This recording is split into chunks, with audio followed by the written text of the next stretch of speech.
tardes, los saluda Josefina Townsend en TV Perú Mundo. Comenzamos primero con la información de la emergencia que vive nuestro país, luego presentaremos las noticias internacionales.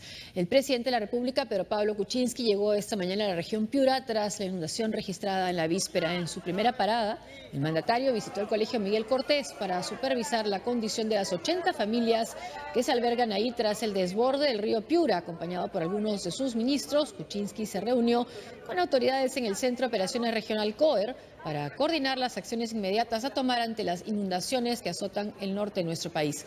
Tras esto, pronunció un discurso en el que aseguró que se priorizará la evacuación de los damnificados. Lo más importante ahora es reubicar a más o menos 10.000 personas que están en Catacaos y el valle abajo de Catacaos a un lugar seguro. Y para hacer eso se necesita construir 2 o 3 centros más de refugio. Tenemos también el apoyo de una empresa que conoce cómo alimentar a grupos masivos de gente, Sodexo, que nos está acompañando en este esfuerzo.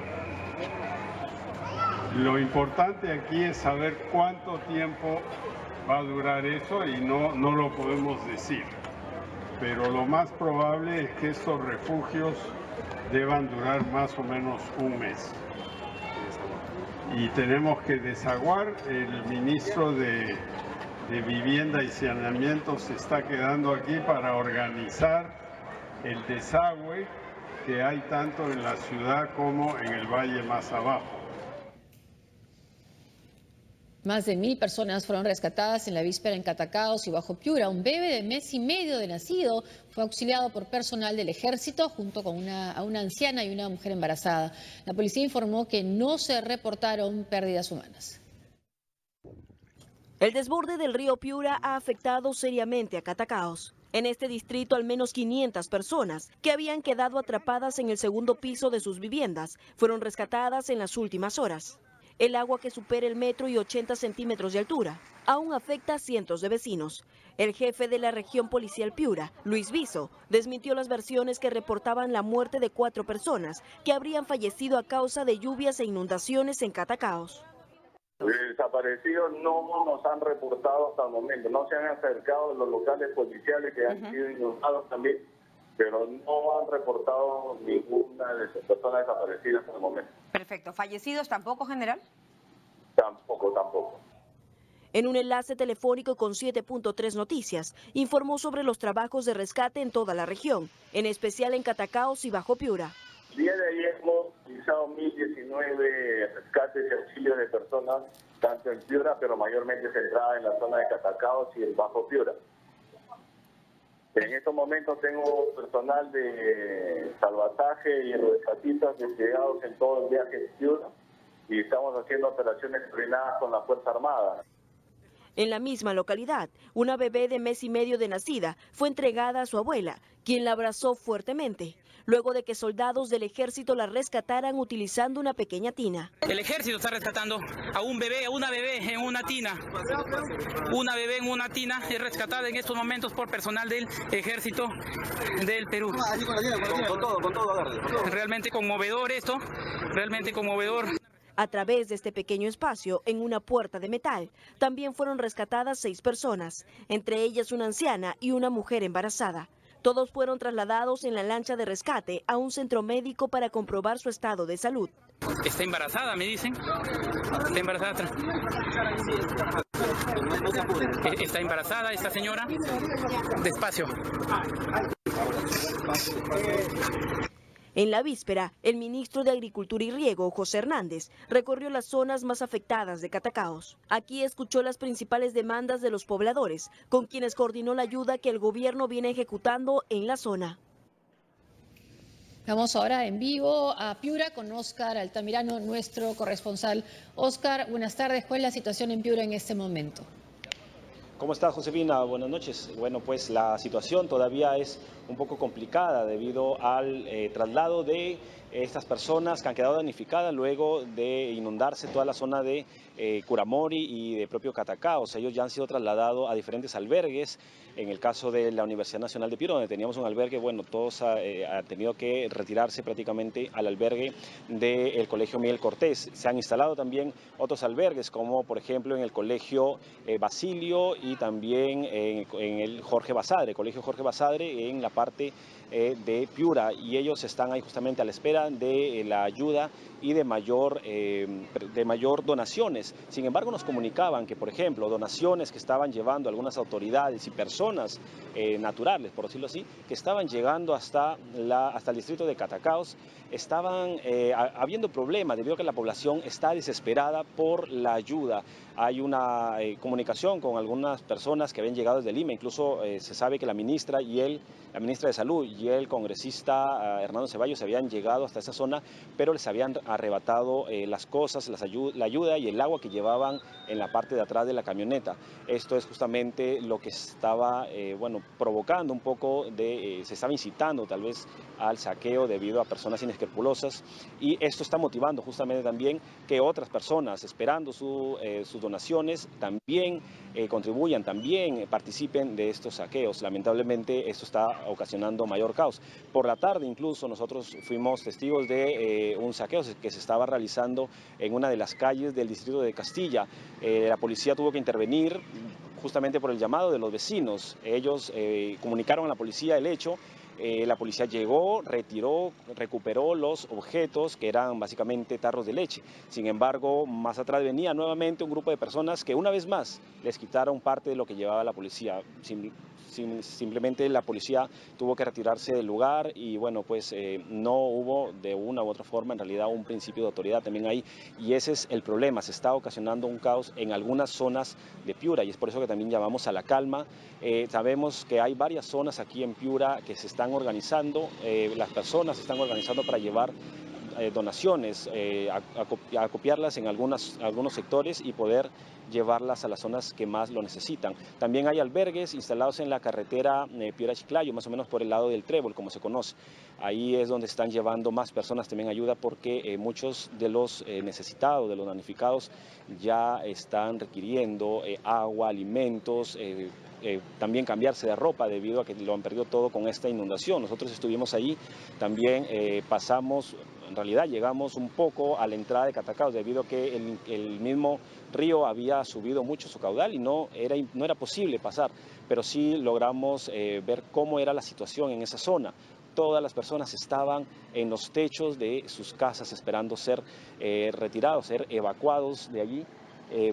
También había personal del ejército que estaba trasladando a las personas, los mismos pobladores de Catacaos tratando de liberar algunas de los márgenes, justamente en exceso de agua, habían hecho un dren. Sin embargo, esto había implicado romper la pista, hacer un pequeño dren en medio de la pista y poder hacer que el agua discurra, pero la fuerza del agua también, como es la naturaleza, había erosionado todo este dren y ya estaba amenazando con dejar prácticamente incomunicado el distrito de Catacaos con el propio Piura.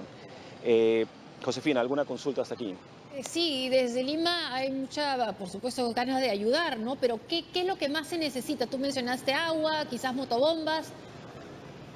Sí, exacto, motobombas, pero motobombas, como nos decía la población, de mayor presión, porque están trabajando con motobombas muy pequeñas y no se abastecen. Ahora hay otro problema, lo que ha quedado ahora en la ciudad no es agua, es lodo, y esto definitivamente no lo puede del todo liberar las motobombas. Se supone que el agua es mucho más fácil de filtrar, pero aquí lo que tenemos en el centro de Piura y en algunas partes, como por ejemplo la bajada del puente, del cuarto puente o el puente Cáceres, para el lado de Castilla es completamente lodo. Estuvimos también en la mañana viendo y las personas no pueden transitar tranquilamente, a pesar que el nivel del agua está llegando un poco más abajo de la rodilla, que es lo que ha dejado el desborde del río Piura. Es muy peligroso pasar, porque una caída también pueden ocasionar algún accidente, sobre todo los padres que pasan con sus niños en brazos. Además de eso también se necesita agua, se necesita ropa, que es lo que están llevando las personas, porque muchos han salido prácticamente del agua, han nadado para poder rescatar,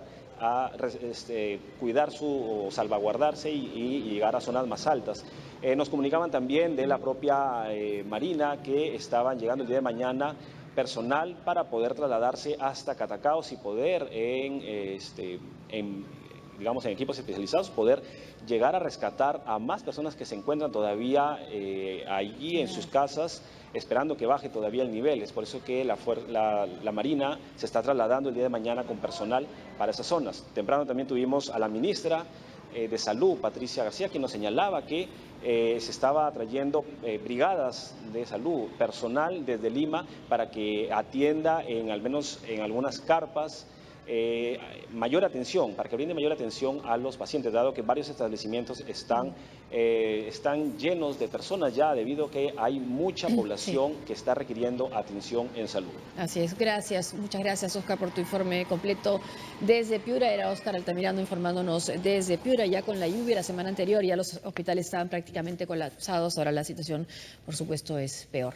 Y así como hace unas semanas la imagen de Evangelina Chamorro se convirtió en símbolo de la emergencia que se vivía por los Huaicos, hoy la imagen de un joven rescatando a una niña de la inundación al borde de una tabla y arrastrando un gran unicornio inflable es ahora el símbolo de la solidaridad en Piura tras el desborde del río.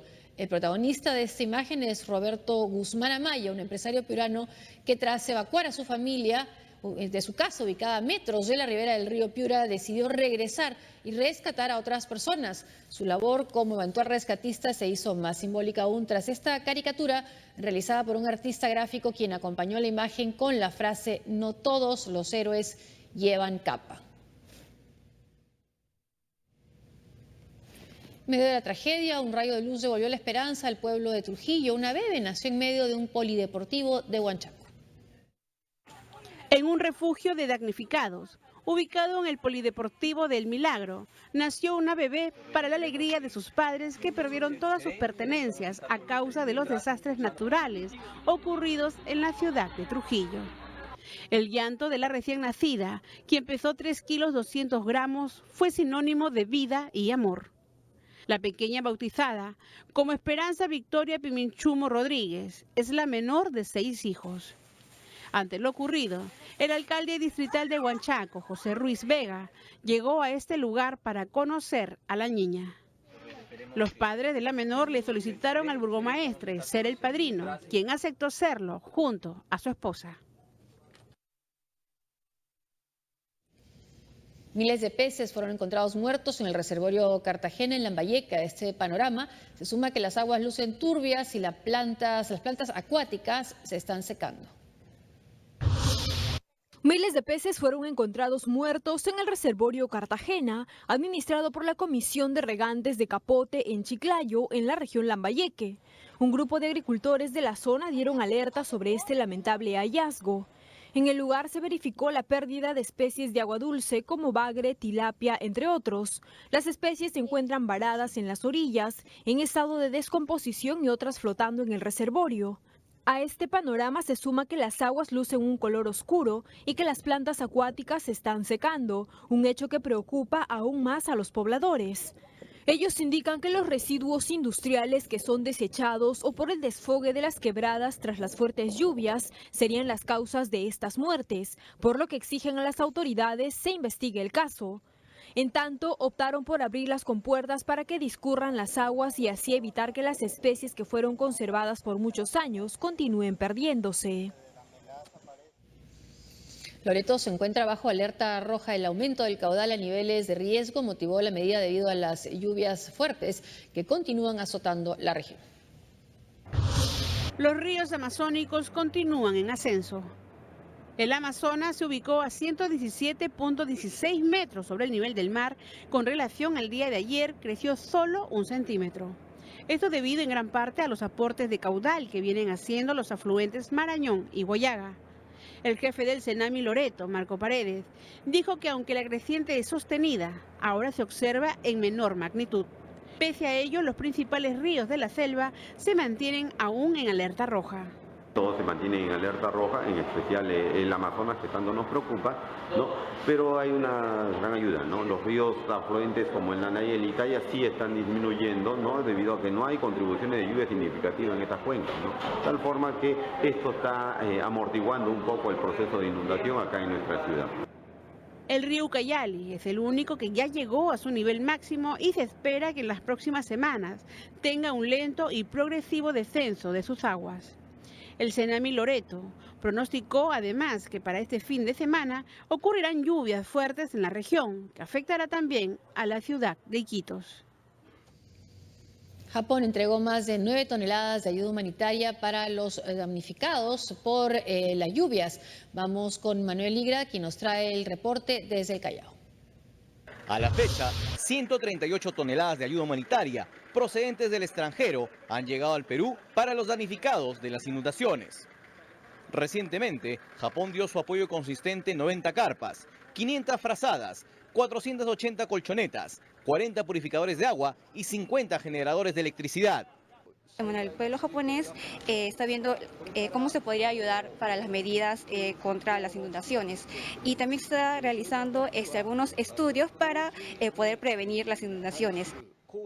La nación que más ayuda ha brindado hasta el momento es Venezuela, a pesar de la situación que vive su población.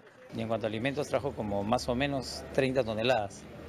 ¿30 toneladas? Sí, ¿para qué? Eso ha sido bastante impresionante. Eso justamente es una de las cosas que ya tenemos listas para poder enviarlas a los damnificados del norte. En los próximos días, México será presente. El señor embajador nos comunicó hoy día a eso de las 7 de la mañana. Justamente estamos comunicando a la Administración y Logística del INDECI para esto, y será ayuda básicamente alimentaria. Y hasta el momento, en todos los puntos de acopio de la capital, se han reunido 1.180 toneladas de ayuda humanitaria. Vamos a tratar de estar presentes en todos los lugares, vamos a tratar de seguir haciendo lo que estamos haciendo para llegar a cada uno de los hogares que sí está pidiendo ayuda en ese momento. El Instituto Nacional de Defensa Civil agradeció el trabajo de los voluntarios y pidió a las personas seguir apoyando en la recolección de víveres para los damnificados. Una pausa y al volver con las noticias internacionales. Sin acuerdos concretos, concluyó el debate en la OEA sobre Venezuela.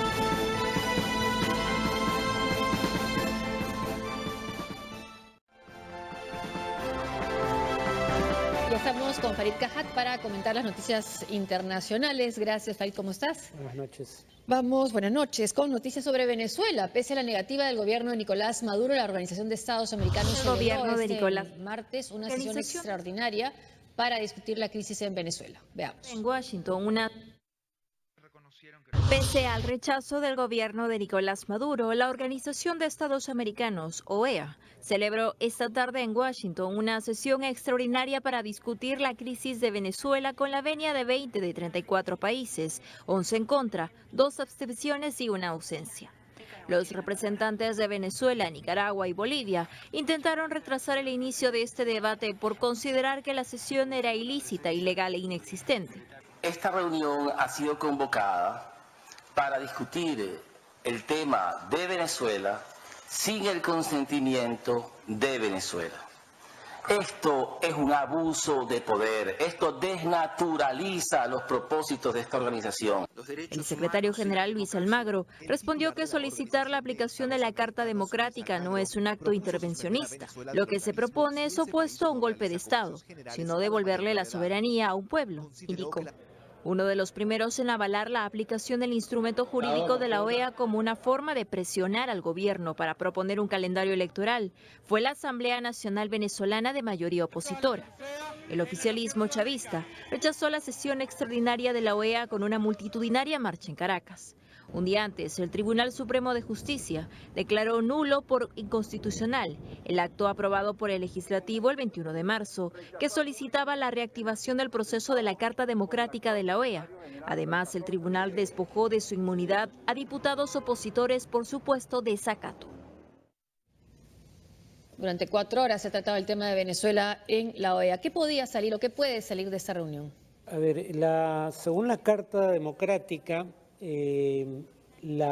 primero se necesitaba 18 países a favor de convocar una sesión extraordinaria del Consejo Permanente de la OEA para que esta reunión tuviera lugar.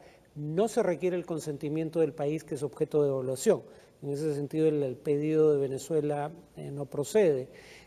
No se necesitó, por ejemplo, tampoco el consentimiento de Honduras cuando, tras el golpe del año 2009, se convocó una reunión de este tipo y Honduras fue, por la Asamblea General de la OEA, suspendida del organismo, ¿no? Y ahí más bien había sido un golpe dado a un presidente de tendencia similar a la de Maduro, ¿no? De un gobierno miembro del ALBA, la alianza presidida por Venezuela, o en todo caso, digamos, liderada por Venezuela. El Consejo Permanente puede decidir, tras discutir el tema, no tomar iniciativa, cosa que me parece poco probable. Puede decidir tomar iniciativa y en ese caso interponer sus buenos oficios o los buenos oficios de la institución, digamos, aprobar algún tipo de iniciativa diplomática, o puede decidir que sea convocar a la Asamblea General del organismo para que sea este el que se decida qué hacer, si tomar una iniciativa diplomática o, y la decisión solo la puede tomar la Asamblea General, suspender temporalmente al país de su membresía dentro de la organización. Vamos a Estados Unidos. El presidente Donald Trump dispuso hoy que Estados Unidos abandone el objetivo de reducir las emisiones contaminantes y recupere la explotación de energías fósiles. Se espera una fuerte oposición de sectores ecologistas y científicos. Hoy mi administración pone fin a la guerra contra el carbón y vamos a tener carbón limpio, realmente limpio, ha señalado el presidente estadounidense Donald Trump antes de firmar la orden ejecutiva que elimina puntos fundamentales de las políticas medioambientales aplicadas por el gobierno del demócrata Barack Obama.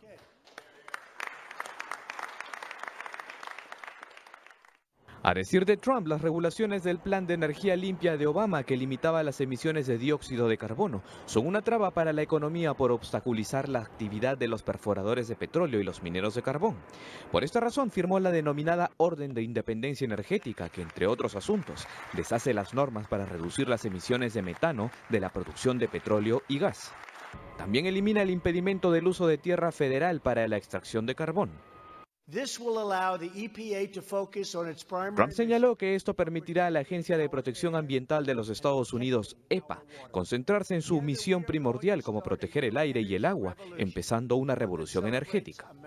Tras la firma de la orden ejecutiva, los expertos en medio ambiente han expresado su alarma, ya que en términos amplios, los Estados Unidos no son exportadores de carbón y producir más no los hará más independientes según plano energético. De momento, los ecologistas han prometido desafiar este nuevo polémico decreto en los tribunales, a medida de que la administración republicana se aleja de los compromisos de acuerdo mundial sobre cambio climático suscrito por casi 200 países en París en diciembre de 2015. Bueno, y esta marcha atrás en lo que significa la lucha contra el cambio climático en Estados Unidos, esta noticia la conocemos en un momento tan difícil para nosotros como es lo que está sucediendo en el norte, ¿no? Que es parte, pues, ya de los efectos del cambio climático, con niños más intensos. Hay investigadores que afirman, primero, que los desastres naturales a nivel mundial están implicando cada vez más víctimas mortales y un costo económico más alto. Primera cuestión. Segundo, los desastres naturales generan costos humanos y materiales más altos, en parte, cuando menos, como consecuencia del cambio climático. El panel intergubernamental de Naciones Unidas sobre cambio climático, a su vez, indica no solo que el fenómeno es real, sino que todo parece sugerir que es producto de la industria humana. O sea, de las emisiones, sobre todo, pero no exclusivamente, de dióxido de carbono emitidas por industrias como la del carbón o por industrias que usan el carbón como fuente de energía. Entonces, cuando me preguntan a veces qué debería esperar América Latina del gobierno de Trump, hay cosas que el gobierno de Trump hace sin pensar en América Latina, que sin embargo pueden tener una amplia repercusión sobre países como el nuestro. Que no tienen que ver con el comercio, por ejemplo, en este caso. No tiene que ver con el comercio. Según las propias Naciones Unidas, la Agencia de Naciones Unidas para el Ambiente, Una de las consecuencias del cambio climático es el cambio en la distribución e intensidad de las precipitaciones fluviales y pluviales, o sea, en el aumento en el flujo de los ríos y el aumento en las lluvias. Es lo que estamos viendo en el Perú. ¿Y la temperatura del mar? En parte por claro, producto de la elevación de la temperatura marina. En el caso de Estados Unidos también afecta. Primero porque industrias que utilicen carbón probablemente contaminen el aire que inhalan los ciudadanos de los Estados Unidos. La propia China ha tenido que dar marcha atrás en temas de contaminación ambiental porque sencillamente la expectativa de vida de su población se estaba reduciendo, por lo menos en áreas urbanas, producto de la contaminación. Los ciudadanos no pueden respirar, es un reclamo popular. Literalmente, ¿no? Y en el caso de Estados Unidos, cuando menos la intensidad, sino la frecuencia de los huracanes, tiene que ver también, igual que en el caso del Perú, el tema de las precipitaciones, con la temperatura de la superficie marina, y esto a su vez tiene que ver con el cambio climático. O sea, esto es algo que le hace daño a Estados Unidos y de paso le hace daño a buena parte de la humanidad, en tanto Estados Unidos es, después de China, el segundo mayor emisor en el mundo de gases que generan el efecto invernadero, o sea, el cambio climático. Pero este escepticismo sobre lo que significa el cambio climático y la marca humana es parte de la ideología o de la plataforma política republicana. Claro, pero una cosa es decir, yo no le creo a los científicos. 97% de los científicos siempre se dice que son los que están afirmando esto. Exacto. O sea, una cosa es que yo diga, no le creo a los científicos, y otra es que afirme, como hace el jefe de la agencia ambiental del gobierno americano, que no hay consensos entre la comunidad científica sobre la existencia del cambio climático y la industria humana como causa de ese cambio climático. O sea, en otras palabras, eso sí es una mentira absolutamente flagrante. No solo las encuestas sugieren que 97% de los científicos están de acuerdo, o de los estudios en realidad, ¿no? De hecho, a nivel de estudios es más del 97% de los estudios que sugieren que el fenómeno está ocurriendo, es que hay una entidad intergubernamental, o al menos así llamada, en realidad son científicos independientes, creada por Naciones Unidas con el único propósito de revisar la literatura científica y determinar qué conclusiones se pueden extraer de estas, que dice que el fenómeno es real y que lo causamos nosotros. Claro, parecía, leyéndolo para la COP, parecía que hablaban de un tema de ciencia ficción, pero es ciencia. Hablaban de refugiados climáticos, estamos viendo en nuestro país, en el norte, personas que tienen que abandonar sus casas. Bueno, Tuvalu va a desaparecer como país, y hay zonas de ese estado que están bajo el mar, las casas han desaparecido en esas zonas. Se anuncia, hablando de los científicos, una marcha por la ciencia en la ciudad de Washington, D.C. para el 22 de abril, coincide con el Día de la Tierra, y el lema es: dejaremos los laboratorios para ir a las calles. Los científicos entonces en pie de lucha. El debate presidencial organizado por la Cámara de Comercio de Guayaquil también se vio frustrado, pero esta vez fue por la inasistencia del candidato oficialista Lenín Moreno. Los organizadores del encuentro se mantuvieron a la espera del aspirante presidencial de Alianza País, quien prefirió cerrar su campaña electoral en otro lado de la ciudad a bordo de un automóvil descapotable. Moreno se dirigió a su adversario. Escuchemos. Organizado por más de un... Y en este momento está donde debe estar, allí, con el grupo de los privilegiados de Ecuador. No, privilegiados será en lo económico, porque en lo humano todo se puede comprar menos del corazón. Una pausa y a regresar.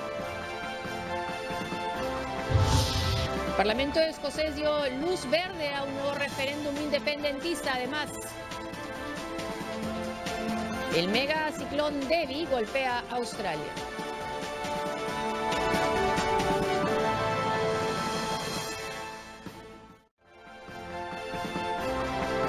El Parlamento escocés aprobó hoy la iniciativa de la jefa de gobierno Nicola Sturgeon de convocar a un segundo referéndum sobre su independencia de Reino Unido antes de la aplicación del Brexit. A favor, 69 votos. En contra, 59 votos. La moción fue aprobada.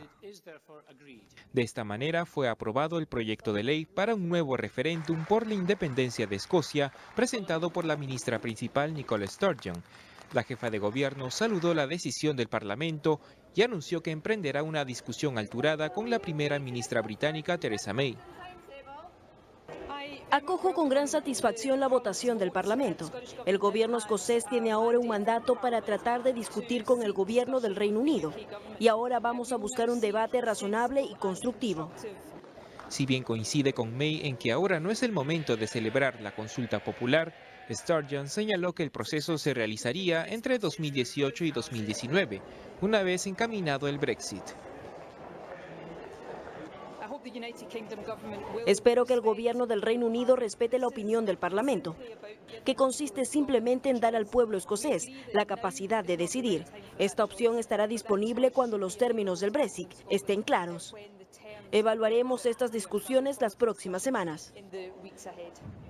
La ministra escocesa anunció que enviará una carta a Downing Street para solicitar la opinión del gobierno conservador sobre cómo acatará la decisión del Parlamento. De no haber respuesta, convocará una sesión legislativa luego de Semana Santa. El último referéndum por la independencia de Escocia fue celebrado en septiembre de 2014. El no obtuvo el 55% de los votos frente al 45% alcanzado por el sí. Asimismo, Escocia fue acérrimo partidario por la permanencia del Reino Unido en la Unión Europea. Y también hoy la primera ministra del Reino Unido, Theresa May, firmó una carta dirigida al presidente del Consejo Europeo, Donald Tusk, con el fin de notificar a la Unión Europea el objetivo de Londres de iniciar su retiro del bloque continental. La misiva será enviada a Bruselas mañana miércoles por Tim Barrow, representante británico ante la Unión. La carta también será remitida a la Cámara de los Comunes.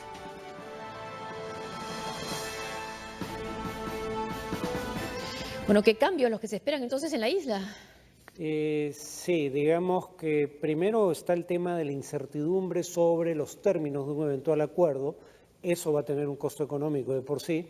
Y en segundo lugar, el propio Ministerio de Finanzas, el Exchequer británico, calcula que, claro, habría que ver en qué escenario se ponen, ¿no? En qué tipo de acuerdo conciben como probable, pero calcula que en los próximos 5 años la economía va a crecer 2.4% menos de lo esperado y que el costo fiscal de la salida del Reino Unido de la Unión Europea va a ser de 152.000 millones de dólares adicionales a los cálculos que se hacían antes del Brexit. O sea, lo que queda más o menos claro es que por lo menos en los 5 siguientes años el Brexit no va a ser bueno para la economía del Reino Unido. Vemos cómo quedan las partes, ¿no? Según un analista en CNN, decía esto más que un tema de libre comercio, esto es un divorcio. Sí, porque la Unión Europea implicaba muchas cosas más que el libre comercio, libre movimiento de capitales, cosa que el Reino Unido puede perder y es algo en lo que tiene una gran ventaja competitiva, libre movimiento de personas, que es una de las razones por las que quieren salir, libre movimiento de servicios también, y finalmente de comercio de bienes. Y dada la manera como votó Escocia en el Brexit, es probable que vote por la independencia. Es más probable ahora que en el anterior referendo, pero las encuestas de opinión no son claras, ¿no? Va a depender de los términos en los cuales se produzca la salida, pero también va a depender de las condiciones que plantee la Unión Europea para un eventual ingreso de Escocia a la Unión. Y hasta ahora la Unión Europea le ha dicho, tú no sigues dentro de la Unión si el Reino Unido se retira, tendrías que iniciar negociaciones para acceder. Bueno, quizás una vez que salga Inglaterra pueden cambiar de tono, ¿no? Representantes de la llamada Ciudad de Santuario reunidos en Nueva York se comprometieron a intensificar su lucha contra las leyes migratorias de Donald Trump, pese a las sanciones financieras anunciadas por la Casa Blanca. Autoridades de la ciudad de Santuario han cuestionado las amenazas del procurador general Jeff Sessions contra quienes no apoyen los esfuerzos de la administración Trump por controlar la inmigración ilegal en los Estados Unidos. Como concejales tenemos la responsabilidad de proteger a nuestros residentes y algunos de ellos, de hecho muchos, están viviendo en el miedo, ha asegurado Sal Tinajero, un concejal de la ciudad de Santa Ana en California, quien expresó su preocupación por aquellos migrantes que se despiertan a las 5 de la mañana para trabajar durante todo el día en pos del sueño americano. En la víspera, desde la Casa Blanca, el fiscal general Jeff Sessions lanzó una advertencia contra aquellas ciudades y estados que protejan a los inmigrantes indocumentados. Numerosos estadounidenses estarían vivos hoy en día si las políticas de estas jurisdicciones santuario terminaran. Hoy instamos a todos los estados y jurisdicciones locales a cumplir con todas las leyes federales, aseguró Sessions. Pero durante la Conferencia Nacional de Ciudades Santuario realizada en Nueva York, sus representantes rechazaron las advertencias del fiscal general. Están diciendo mentiras que no están basados en la realidad. Nosotros sabemos que las comunidades inmigrantes no son todas criminales y eso es lo que están tratando de implementar, es ese miedo dentro de la población más allá de la comunidad inmigrante. Para los inmigrantes, las ciudades santuario son aquellas que mantienen una colaboración limitada con las autoridades federales de inmigración, no dando información sobre su estatus migratorio en caso que un residente de alguna ciudad esté en contacto con la policía. Ciudades como Miami, Los Ángeles, San Diego, Boston, Chicago, entre otras, son consideradas santuario por los migrantes. Una pausa y al regresar.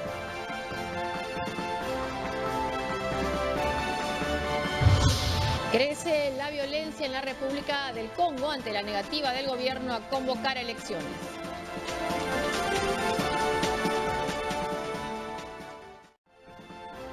La violencia crece en la República Democrática del Congo ante la negativa del mandatario saliente a convocar elecciones, pese a que ya pasaron casi 3 meses del fin de su mandato.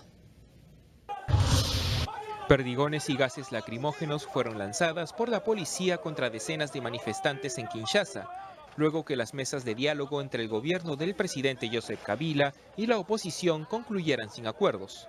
Kabila, quien gobierna la República Democrática del Congo desde el 2001, concluyó su tercer mandato el 19 de diciembre pasado, pero hasta el momento no convoca a elecciones generales pese a la exhortación de la comunidad internacional.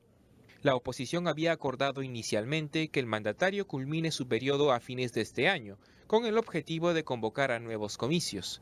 Sin embargo, debido a la creciente violencia política, la Conferencia Episcopal de Obispos en Kinshasa, CENCO, anunció su retiro de las negociaciones con el régimen. La CENCO no tiene la intención de continuar indefinidamente su buen trabajo y pide al jefe de Estado, como garante de la nación, que se involucre personalmente para asegurar la rápida implementación del acuerdo del 31 de enero. Sin embargo, CENCO se mantendrá al lado del pueblo congoleño.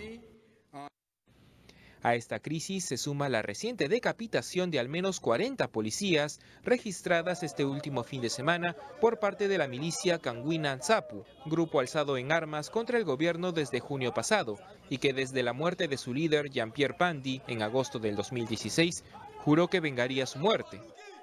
Una comisión de la ONU informó que en la región de Kasai, lugar de las decapitaciones, fueron encontradas 10 fosas comunes. Desde agosto del 2016 a la fecha, los enfrentamientos entre los rebeldes y las fuerzas de seguridad congolesas han dejado 400 muertos y más de 200.000 desplazados. Bueno, comentábamos viendo antes de la nota con Farid la historia trágica de este país, ¿no? Que por un tiempo fue propiedad privada de un rey belga. Sí, del rey Leopoldo II. O sea, el Congo es una historia, una de las historias más trágicas de todos los países del mundo, si no la más trágica. Primero, cuando uno ve la lista de las 10 mayores masacres en la historia de la humanidad, hasta donde se puede registrar los datos, por líder que estaba al mando del gobierno en el momento en que se produce. El caso del Congo belga, bajo el dominio personal de Leopoldo II, está entre los 10 primeros. De hecho, son millones de muertos y es fuente de inspiración, por ejemplo, de una novela como El corazón de las tinieblas, de Joseph Conrad, que se inspira en esa experiencia. Pero a su vez, como país independiente, el Congo ha seguido siendo un caso dramático, ¿no? Por ejemplo, cuando se habla de por qué no todas las muertes tienen la misma cobertura mediática, el ejemplo paradigmático es el Congo. La guerra civil, la guerra en general probablemente más sangrienta en el mundo desde la Segunda Guerra Mundial ha sido la Guerra Civil del Congo. Formalmente tiene lugar entre 96 o 97 y 2003, pero en realidad nunca ha culminado, sigue un curso. Se calcula que entre 3,5 millones y 5 millones de personas han muerto en esa guerra. Y curiosamente no hay cobertura de medios occidentales, pese a que el coltán, que es un mineral que financia la guerra y que se usa en los smartphones, es un material extraído de ese lugar. Mario Vargas Llosa celebró sus 81 años, donando más de 7.000 libros de su biblioteca personal al Centro Cultural que lleva su nombre en Arequipa, su ciudad natal. El escritor peruano está en nuestro país. Hasta aquí el programa, no hay tiempo para más. Muchas gracias por acompañarnos. Gracias, Farid. Hasta mañana.